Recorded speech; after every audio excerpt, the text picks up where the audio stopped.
Hi అండి, colours cooking channel స్వాగతం. ఏం చేస్తున్నారు? బాగున్నారా? ఎండలు కదండి, ఎండలు బాగా ముదిరినాయి అనమాట. ఈరోజు పప్పుచారు చేసుకుందాం. ఏంటది? పెసరపప్పు పప్పుచారు అనమాట. బాగుంటుంది. దాంట్లోకి అంచుకి అరటికాయ ఫ్రై చేసుకుందాం. అరటికాయ వేపుడు చాలా బాగుంటుందండి. చూపించుతాను రండి ఏమేమి కావాలో. సరేనా? అరటికాయలండి 3 అరటికాయలు తీసుకున్నాను. చక్కగా ఇది వేపుడుకి అనమాట, ఉడకబెట్ట అవసరం లేదు. వేపుడికి చెక్కు తీసుకొని ముక్కలు కట్ చేసుకుందాం. సరేనా? తర్వాత దీంట్లో కారం, కొబ్బరి అండి, ఒక చిన్న చెక్క ముక్క తీసుకున్న కొబ్బరి, తర్వాత 4 ఎండుమిరపకాయలు, నువ్వులు. పప్పుచారుకి పెసరపప్పు పప్పుచారుకి ఇదిగో పొట్టు మినపప్పు అనమాట, పొట్టు పెసరపప్పు అనమాట. పొట్టుతో ఉంటే చాలా బాగుంటుంది టేస్ట్. పలసగా చేసుకుంటే ఇంకా అదిరిపోయిద్ది. సరేనా? వేయించుకుందాం ఇప్పుడు. ఫస్ట్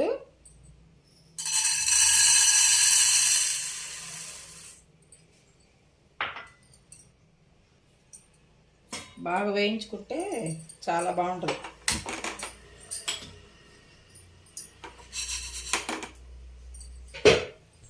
దోరగా వేయించుకోవాలండి. మరి అంత మాడిపోయింది నాకు కాకుండా కొంచెం దోరగా వేయించుకొని శుభ్రంగా కడుక్కోవాలి 2-3 సార్లు.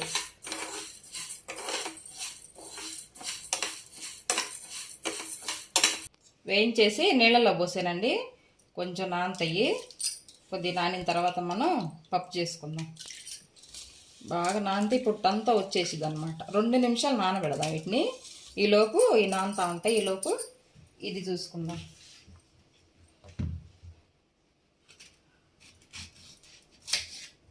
శుభ్రంగా ఈ చివర ఆ చివర కట్ చేసేసి ఆ తర్వాత ఇట్లా పైన తీసుకోవాలి. మరీ కన్నంతా తీసేసుకోకుండా పైన ఈ పుట్టంతా ఇలా తీసుకోవాలి.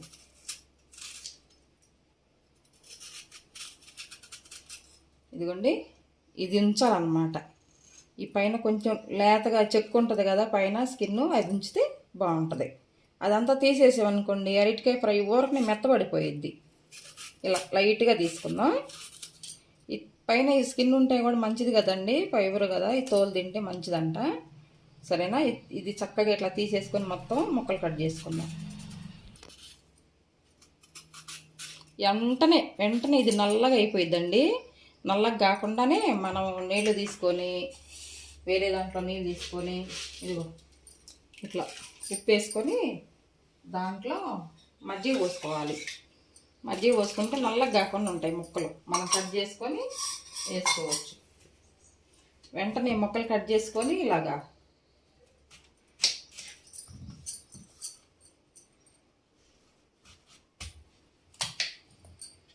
చూడండి, పెద్దవి కాకుండా చిన్నవి కాకుండా కట్ చేసుకోవాలి.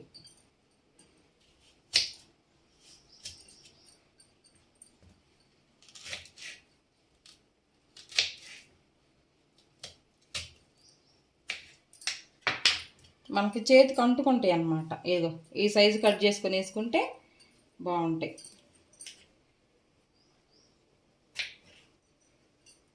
ఇలాగా వెంటనే నల్లగా వస్తాయండి ముక్కలు. కట్ చేసినట్టు దీంట్లో వేసుకోవాలి. నల్లగా రాకుండా ఉంటాయి. సరేనా? అన్నీ అలాగే కట్ చేసుకుందాం. చూడండి, ఇలాగా మజ్జిగలు వేసి పెట్టాం కదా, మనకి ఏళ్ళు కూడా నల్లగా వస్తాయి కట్ చేసుకునేటప్పుడు. ఇవి ఇలాగా ఇగో మజ్జిగలో ఉప్పు వేసేసి చక్కగా దీంట్లో వేసామనుకో ఇక నల్లగా రావండి ముక్కలు. ఇదొక టిప్ అన్నమాట మీకు.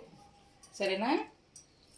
ఇక ఇలాగా మంచిగా కలిపేసేసి పెట్టామనుకో మనకు నూనె ఆయిల్ వేడయ్యేసరికి ఎక్కడ పోయి చూడండి, ఇరిగిపోయినట్టుండి నల్లగా వస్తున్నాయి. అదే మామూలుగా అలా వదిలేసామనుకో అసలు రాతగా అయిపోతాయి, మొత్తం నల్లగా వస్తాయి. ఇప్పుడు చూడండి తెల్లగా ఎలాగ ఉన్నాయి ముక్కలు, చక్కగా తెల్లగా ఉన్నాయి. సరేనా? ఇప్పుడు పప్పు నానబెట్టాయి కదండి, పెసరపప్పు. అయ్యో శుభ్రం కడిగాను. ఒక 10 నిమిషాలు నానబెడితే చాలు. మనం వేయించుకున్నాక బాగా నానతాయి. పైన పొట్టంతా పోయిద్ది. మీకు ఇష్టం లేదనుకోండి ఆ పొట్టంతా తీసేసుకోవచ్చు. ఇష్టం ఉందనుకోండి పొట్టుతోనే వండుకోవచ్చు అనమాట పప్పుచారు. ఎలా ఉందో చూడండి, చక్కగా నాని. ఇప్పుడు కొన్ని వాటర్ వేసుకుందాం.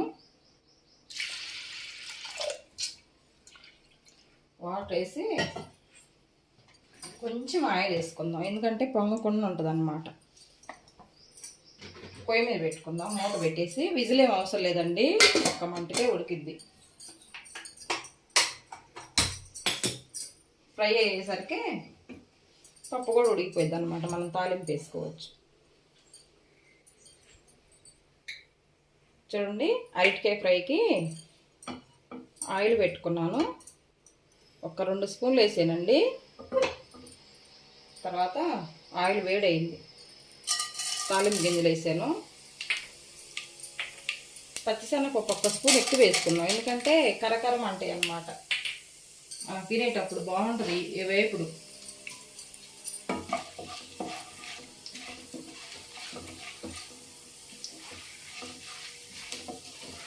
ఉల్లిపాయ ఏం అవసరం లేదండి, పెద్ద ఉల్లిపాయ దీనికి వేపుడు కదా, అవసరం లేదు. మళ్ళీ మెత్తబడిద్ది ముక్క. ఇగురికైతే పెద్ద ఉల్లిపాయ వేసుకోవచ్చు, కానీ దీనికి వేపుడికి ఏ అవసరం లేదు. అయ్యేలోపు జీడిపప్పు వేసుకుందాం.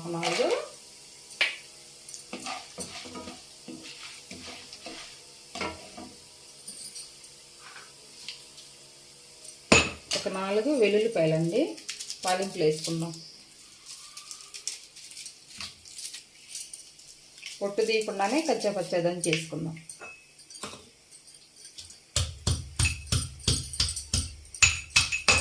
ఎక్కువ వద్దు, కచ్చాపచ్చాదని చేసుకుందాం, సరేనా?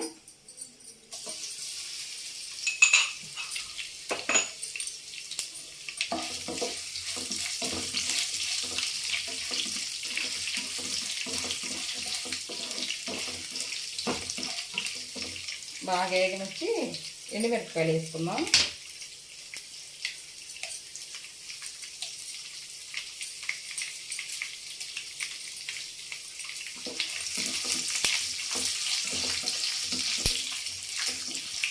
తాలింపు వేగుతుంది కదా, ఇప్పుడు ఇవి వేసుకుందాం. ఇట్లా జాలి గంట తీసుకొని వాటర్ ఏమి లేకుండా చక్కగా ఇలా వడకట్టుకొని వేసుకుందాం.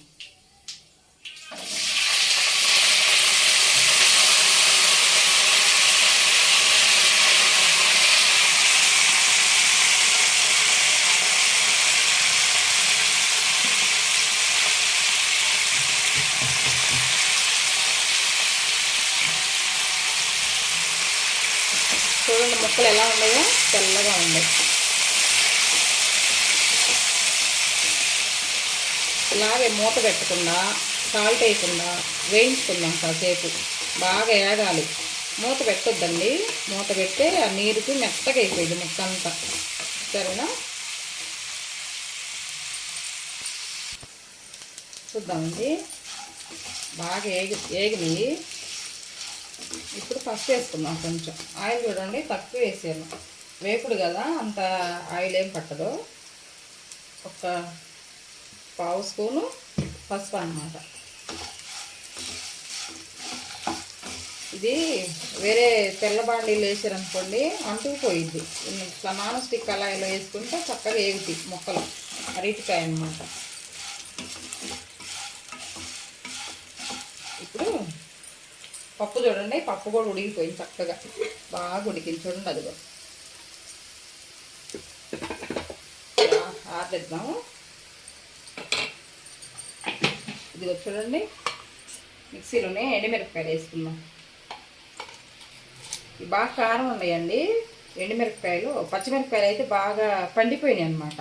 అవి అన్నబెట్టాను, వద్దా పోగొడతాం ఎందుకు. కొబ్బరి ముక్కలు, నువ్వులు ఒక పెద్ద స్పూన్ అండి, ఎక్కువేం వేయలేదు. మళ్ళీ పొడి ఎక్కువ వేయద్దు అనమాట మనం ఎక్కువ వేసుకుంటే, సరేనా? మిక్సీ వేసుకొస్తాం. వేసానండి. ఇక చూడండి, ఇలాగ కచ్చా పట్టుకుందాం. బరకగా బాగా మెత్తగా కాకుండా ఇలా ఉంటే బాగుంటుంది. కారం ఇదేనండి, వేరే కారం ఏమి వేయండి నేను, సరేనా? ఇది దీంట్లో వేసుకుందాం.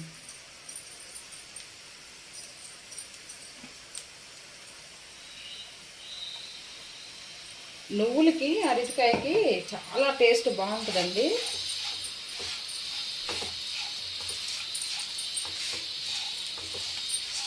చూడండి ఎలా ఉందో. సిమ్లో పెట్టుకొని, అంత హై కాకుండా అంత సిమ్లో కాకుండా మధ్యగా లో ఫ్లేమ్లో పెట్టుకుంటే చక్కగా ఏగుతాయి ముక్కలు. చూడండి. ఇప్పుడు సాల్ట్ వేసుకుందాం. ఫస్ట్ వేసామనుకోండి ఈ అరటికాయలో ఉన్న నీరంతా వచ్చేసి ముక్కలు సప్పబడిపోతాయి. ఇట్లా బోలుగా చక్కగా ఇలా ఉండవు, ముక్కలు కనిపించవన్నమాట. ఇప్పుడు సాల్ట్ వేసుకుందాం.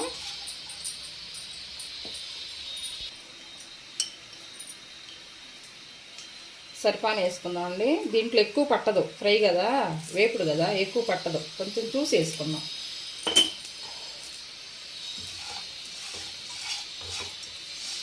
మీ టేస్ట్కి తగ్గట్టు వేసుకోండి.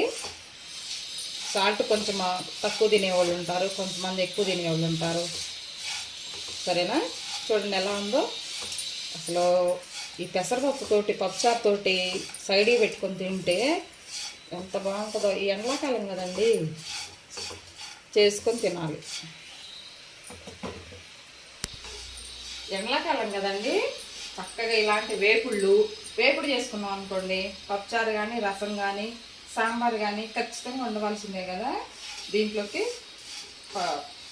ఇది రసం కానీ ఏదైనా పెట్టుకొని తినొచ్చు అనమాట. ఒట్టిదే వేపుడు తినలేం కదా, ఏదైనా ఎండాకాలం ఒకటి ఉండాలి మనకి. సరేనా? ఫస్ట్ పచ్చళ్ళు ఉంటాయి కదండి, పచ్చడితో కొంచెం తినేసి వేపుడు పప్పుచారు వేసుకొని తింటే అమృతమే, ఇంకా చాలా బాగుంటుంది. అయిపోయిందండి. ఒక్క నిమిషం ఇలా పెట్టుకొని ఆఫ్ చేసుకుందాం. పెసరపప్పు కూడా అయిపోయింది కదా. చూడండి ఫ్రై అంత బాగుందో. కొంచెం కరివేపాకు వేసుకుందాం లాస్ట్లో, పైన కొంచెం కరివేపాకు వేసుకుంటే బాగుంటుంది. నేను మూత పెట్టకుండా వేయించాను, సాల్ట్ వేయకుండా వేయించాను, చూసారు కదా. ఇలాగా కొత్తిమీర వద్దండి దీంట్లోకి, ఒకవేళ వేసుకుంటే వేసుకోండి, మీ ఇష్టం. నేనైతే వేయను. పొడి పొడిగా 2 రోజులైనా ఉంటుంది.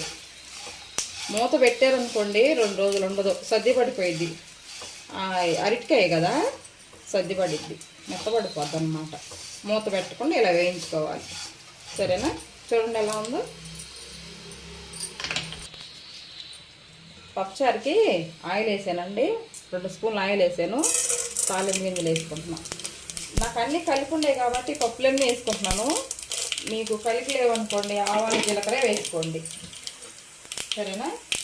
తర్వాత ఒక ఉల్లిపాయ, ఒక 4 పచ్చిమిరపకాయలు లావుగా కట్ చేసుకున్నాను.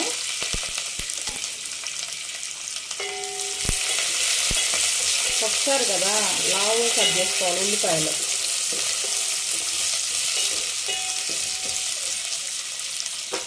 కొంచెం సాల్ట్ వేసుకున్నాం, బాగా తొందరగా వేసి. ఉప్పు వేసుకోండి, కల్లుప్పు వేసుకోండి, తొందరగా వేసి.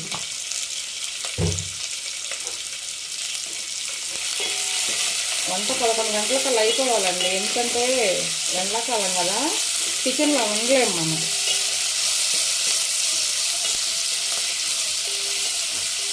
ఇలా వేయించుకుంటే సరిపోయింది. వేగినాయండి ఉల్లిపాయలు కూడా చక్కగా వేగినాయి. తర్వాత వెల్లుల్లి వేసుకుందాం. తాలింపులో వెల్లుల్లి వేసుకుంటే చాలా బాగుంటుంది.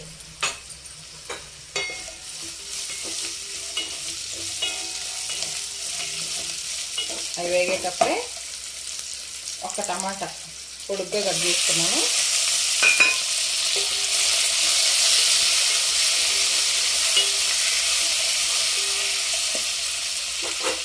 కొంచెం పసుపు వేసుకున్నాం.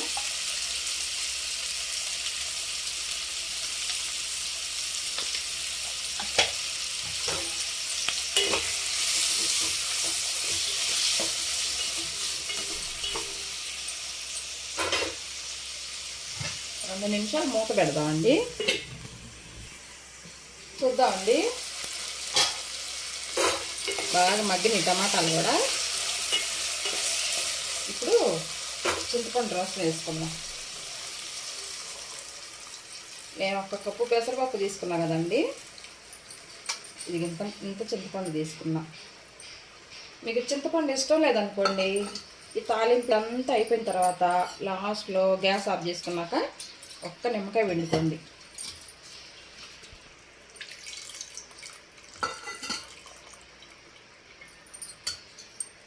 కొంచెం వాటర్ పోసేసి, కారం అవసరం లేదండి, మీకు కారం కావాలనుకుంటే కొంచెం వేసుకోండి.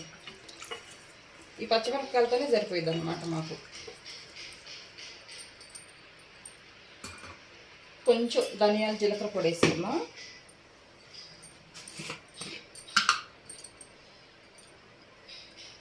ఒక హాఫ్ టీ స్పూన్ అనమాట, ఎక్కువ వేయలేదు. కలిపేసేసి బాగా తెరలనిచ్చి అప్పుడు ఆ పప్పు వేసుకుందాం దీంట్లో. ఈ పప్పు ఉంది కదండి, ఈ పప్పును చక్కగా ఇట్లా పప్పు గుత్తి పెట్టి మెదుపుకుందాం. బాగా మెత్తగా మెదిగితే బాగుంటుంది. పప్పు కనుకోండి, మామూలుగా పప్పు చేసుకున్నాం అనుకోండి, టమాటా పప్పుకి ఇంత మెత్తగా మెదకపోయినా పర్వాలేదు. పప్పుచారు కదా, మెత్తగా ఉంటేనే బాగుంటుంది. చక్కగా మెత్తగా మెదుపుకొని చారులో పోసుకుంటే బాగుంటుంది పప్పుచారు. ఇది పెసరపప్పు చాలా మంచిదండి, సలవ కదా. మా కందిపప్పు కొంచెం వేడి చేస్తుంది, కానీ ఈ పప్పు ఈ పెసరపప్పుకి సలవ అనమాట. ఎండాకాలం చాలా బాగుంటుంది. చేసుకొని 2 రోజులకు ఒకసారన్నా చేయండి పెసరపప్పుతోటి ఏదన్నా ఒక ఐటమ్. ఒక టమాటా పప్పు లాగా, ఇట్లా పప్పుచారు లాగా పొంగల్ చేసుకుంటాం కదా మనం. చక్కగా పొద్దుపూట పొంగల్ చేసుకుంటాం కదా, దాంట్లో ఎలాగన్నా కానీ వారంలో ఒక 2 సార్లు పెసరపప్పుతో ఏదన్నా ఒకటి రెసిపీ చేసి తినండి, చాలా బాగుంటుంది. రండి చూద్దాం.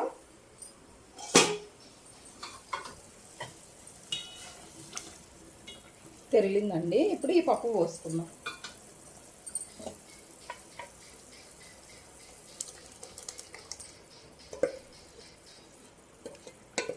కొంచెం వాటర్ వేసేసి పలసగా చేసుకుంటేనే చాలా బాగుంటుంది. ఇది కూడా కడిగి పోసుకుందాం. కుక్కర్ కూడా వేయించిన పెసరపప్పుతోటి పప్పు చారు చాలా బాగుంటుంది. కమ్మన వాసన వస్తుందండి. వేయించుకుంటే మంచి స్మెల్ కదా. టమాటాలు కూడా మనం ఎక్కువ ఉడికించుకోలేదు. చూడండి, ఇలా కనిపిస్తేనే చూడటానికి పిల్లలకు కూడా ఇష్టంగా తింటారు. చూడండి ఎలా ఉందో. ఇప్పుడు సరిపాను ఉప్పు కారం చూసుకొని, కారం అయితే నాకు సరిపోయిద్దండి, పప్పుచారు కదా ఎక్కువ అవసరం లేదు. ఉప్పు చూసుకొని వేసుకొని కొంచెం ఇలా తెరలు పెట్టేసుకుంటే మనకి పెసరపప్పుతోటి పప్పుచారు రెడీ. చూద్దామండి, తెరులుతుందేమో. అబ్బా, తెరులుతుంది. కరివేపాకు కొంచెం వేద్దాం పైనుంచి, కొత్తిమీర కొంచెం. అయిందండి, గ్యాస్ ఆఫ్ చేసుకుందాం. ఇంకా గ్యాస్ ఆఫ్ చేసి 2 నిమిషాలు ఇలా పెడదాం, సరేనా? అయిందండి. సర్వింగ్ బౌల్లో తీసుకుందాం. చక్కగా చూడండి ఎలా ఉందో.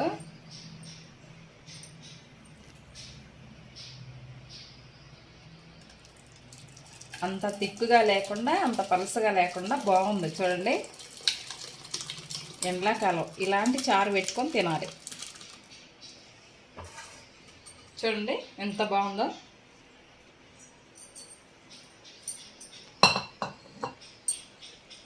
అరటికాయ ఫ్రై కూడా అయింది.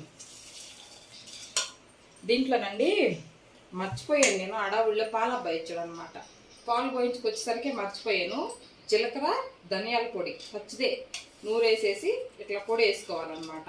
దీంట్లో మర్చిపోయాను నేను, మీరు వేసుకోండి. తర్వాత నేను కొంచెం కలిపాను వేడి మీద ఉన్నప్పుడే, సరేనా? అదొక్కటే క్లిప్ మిస్ అయిందనమాట. ఓకేనా? చూడండి, వేరే బౌల్లోకి తీసుకుందాం.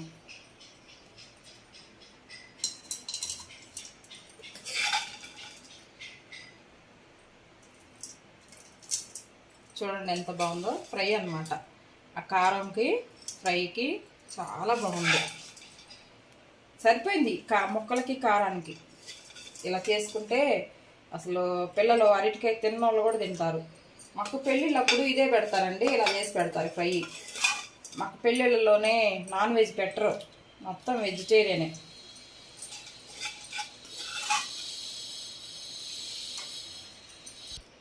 చూశారు కదా, వేడి వేడి పప్పుచారు ఎలా ఉందో చూడండి. తర్వాత అరటికాయ వేపుడు.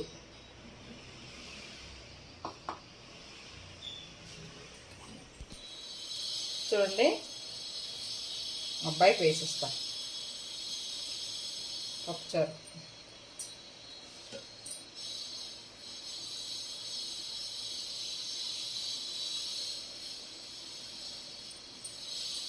రెండు ముక్కలు అరటికాయ ఫ్రై అన్నమాట.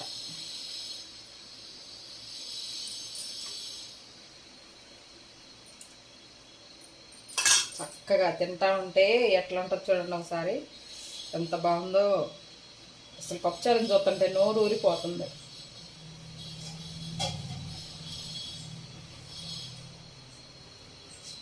చూసారు కదా, అరటికాయ ఫ్రై, పెసరపప్పు పప్పుచారు అనమాట.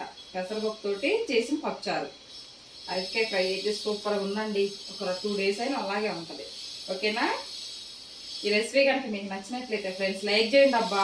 ఇప్పుడు 200 మంది చూస్తే ఒక 10-15 లైక్లే వస్తున్నాయి. మీరు లైక్ కొడితేనే కదా 10 మంది చూసేది. 10 మందికి వెళ్ళిద్ది అనమాట వీడియో, అందరికీ వెళ్తుందంట. చూసి లైక్ చేయలేదు అనుకోండి, ఎవరికి వెళ్దాం. మన ఛానల్ ఇక్కడే ఉంటుంది. నాకు అందుకే చేయబుద్ధి కావట్లేదండి, ఎందుకంటే లైక్ కొడతలేదు కదా. లైక్ కొట్టదే అసలు చేయబుద్ధి కావట్లా. 10 మంది చూసినప్పుడు 10 మందికి కనీసం ఒక 8 లైక్లను వస్తే మన వీడియో పెద్దగా అవుతుంది అనమాట, వైరల్ అయ్యిద్ది వీడియోలు కానీ, మన ఛానల్ కానీ అందరూ చూస్తారు. ఓకేనా? అదే చెబుదాం అనుకుంటున్నా. ఒక 200 మంది చూసారనుకోండి, ఒక 10 లైక్లే వస్తున్నాయి. అట్లా అయితే మనది వైరల్ కాదు కదండి, ఎవరు చూడరు కదా. సరేనా? చేయండి ఫ్రెండ్స్, లైక్ చేయండి. లైక్ కొట్టారనుకో ఫస్ట్ టైం మీరు, మనకి ఇదైద్ది అనమాట, మన ఛానల్ ఇంప్రూవ్ అయ్యిద్ది. ఓకేనండి? పప్పుచారు అరటికాయ ఫ్రై మీకు కనుక నచ్చినట్లయితే లైక్ చేయండి ఫ్రెండ్స్, లైక్ చేయండి, షేర్ చేయండి. మీకు తెలిసిన వాళ్ళకి ఎవరికైనా సరే షేర్ చేయండి. ఓకేనా? షేర్ చేయండి, సబ్స్క్రైబ్ చేయండి. కొత్త వాళ్ళు మన వీడియో చూసిన వెంటనే సబ్స్క్రైబ్ చేయండి. సరేనా? ఓకేనండి, ఉంటాను. బాయ్ అండి.